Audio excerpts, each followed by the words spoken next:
Good evening. Welcome to this special Healthcare for Everyone regional meeting. Thank you very much for coming out this evening, taking time out of your busy schedules. I know it's not easy after a long day's work to come out in the evening. So again, we really appreciate you all being here. We need to have more people involved if we're going to accomplish our goal of getting an alternative to for-profit insurance in the state of Connecticut.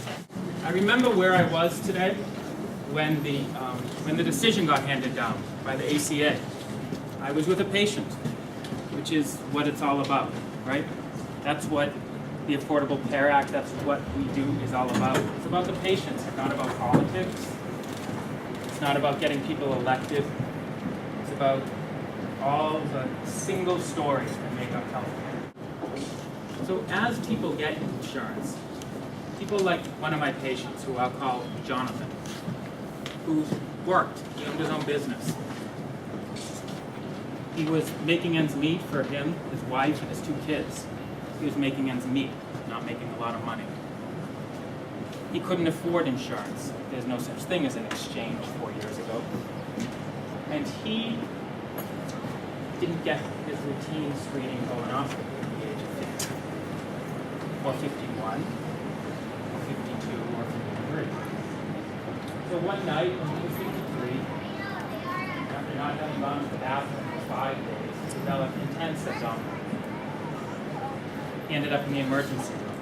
He ended up getting admitted. And he ended up with a diagnosis of stage 3 colon cancer, something that was completely preventable. He ended up with a permanent colostomy. It's non-reversible. He'll be with that for the rest of his life. And now he's in week 6 out of 12 of chemotherapy and radiation. So to say that living without health insurance changes people's lives, I can tell you it's every single day that this happens. Every time I see Jonathan in the office, I'm going to be reminded, when I take care of his colostomy, what healthcare was like before the Affordable Care Act passed, before we had health insurance exchanges. Everyone in this room and the work that we do will remind me of what the future holds, what life is going to be like with the Affordable Care Act passing, with everybody having health insurance. And that is an amazing thing. So thank you to all of you for getting us this far. Thank you from Jonathan. Thank you from my patients. And most of all, thank you from me as well.